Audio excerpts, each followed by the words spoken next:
everyone, Christina here. Welcome to day 18 of the holiday card series for 2014.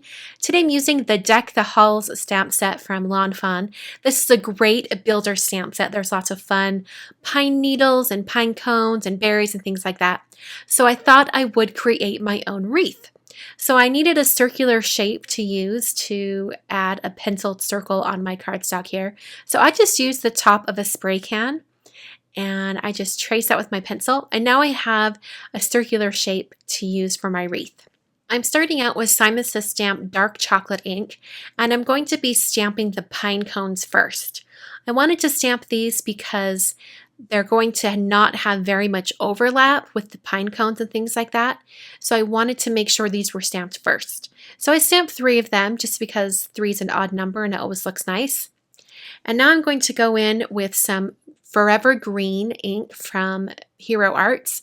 I'm taking one of the pine needles, little sprigs of pine needles, and you'll notice that as I stamp this, I'm making sure that the pine needles are sort of facing in a clockwise motion, meaning that the stems are always to the right.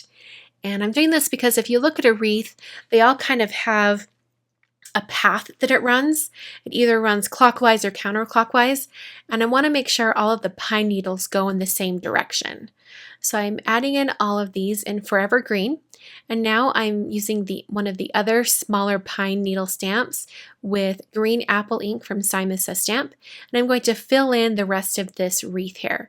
For the most part, what I discovered is that I first had one of them pointing up, and then I had another one pointing down. And as long as I had that, then it started to fill out the rest of the wreath.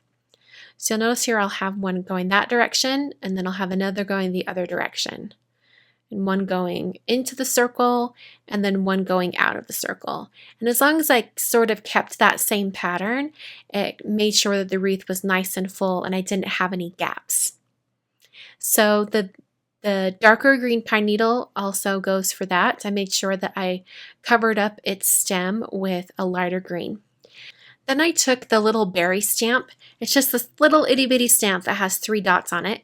And I'm using some lipstick red ink from Simon Says Stamp. And I'm just adding these little berries to different areas on the wreath. If you have areas that are kind of blank and they need something there, putting the berries there is a really good option. So I'm just filling in some red areas with those berries. This really fills out the wreath and makes sure it feels complete. And then I'm going to be heat setting this, mostly because I'm going to be embossing over the top and I don't want any embossing powder sticking to any of the ink that's not completely dry.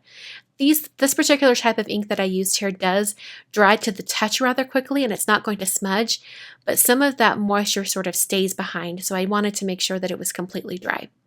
I erased my pencil circle with an eraser, and now I'm going to take that Deck the Halls greeting from that stamp set, and I'm stamping it in Versamark ink right over the center of this wreath. I'm going to be using some metallic gold embossing powder. Just thought it would look really elegant and really nice right over the center of this wreath. So the embossing powder I'm using today is from Wow Embossing Powders. This is rich pale gold. And I really love this gold embossing powder in particular because it really smooths out. Once it's melted, it has a really smooth surface and texture. And some gold powders that I've had in the past have a more gritty texture. I'm not entirely sure why, but when I found this embossing powder, I really fell in love with it because it's such a nice embossing powder. It's nice and smooth. So I heat set that until it was melted, and then I trimmed it down so that it was about 3 3/4 by 3 3/4 square. The cardstock I'm using today from the card base is lipstick red. It's that same red, or actually, I'm sorry, this is Schoolhouse Red from Simon Says Stamp. It's a little bit of a deeper red, and this is going to be a 4 1/4 square card. So that's how it looks. And I'm also going to be adding some gold around the outside edge of the card. So I'm opening the card and I'm going to be kind of pressing the edges of the card into this Versamark pad.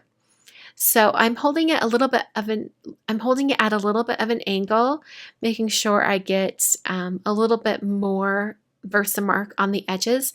If you wanted a very even edge and made sure that everything was the exact width, you could hold your cardstock straight up, but I didn't want any of that Versamark on the back of the card, so I decided to hold it at an angle. So now I'm applying that same gold embossing powder, and I'm going to be able to use a brush to brush off any areas where the embossing powder is sticking, so I'm not worrying about it sticking at this point. I'm just sprinkling it on and making sure that it coats each area. So after I tapped that off really, really well, because it likes to stick, I took a flat brush, and this is a dry brush, and I just brushed away some of that embossing powder. Some areas were just a little bit too thick for my liking, so I just narrowed them down a little bit. And then I melted that with my heat gun. And it gives this really nice gold edge. It's almost like it's been painted with gold ink. I think it's super, super pretty. So I took my wreath piece and put it on some foam adhesive, and then put that directly onto this card front here.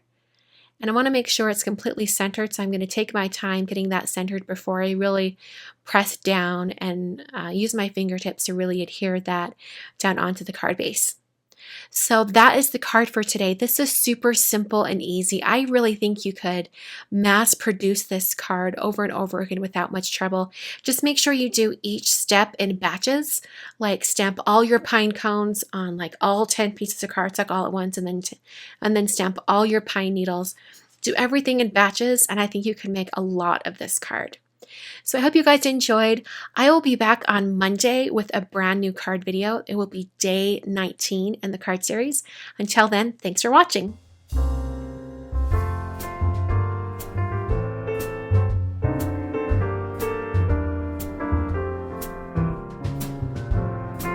Thanks for watching till the very end of this video. Please give it a big thumbs up if you enjoyed watching, and if you are not a subscriber to my channel, I invite you to hit that subscribe button in the top corner. That means that when you are logged into your YouTube account and you go to the main page of YouTube, you will see your subscriptions, and whenever I upload a new video, you will see it in your subscription feed. So I hope you'll do that. On screen right now are 5 additional card videos for you to check out. They are from the previous years of the holiday card series. And once again, thank you so much for watching. I really appreciate all your support, and I love doing these videos for you guys. I hope you guys enjoy them too. I will see you guys in the next video, and until then, thanks for watching.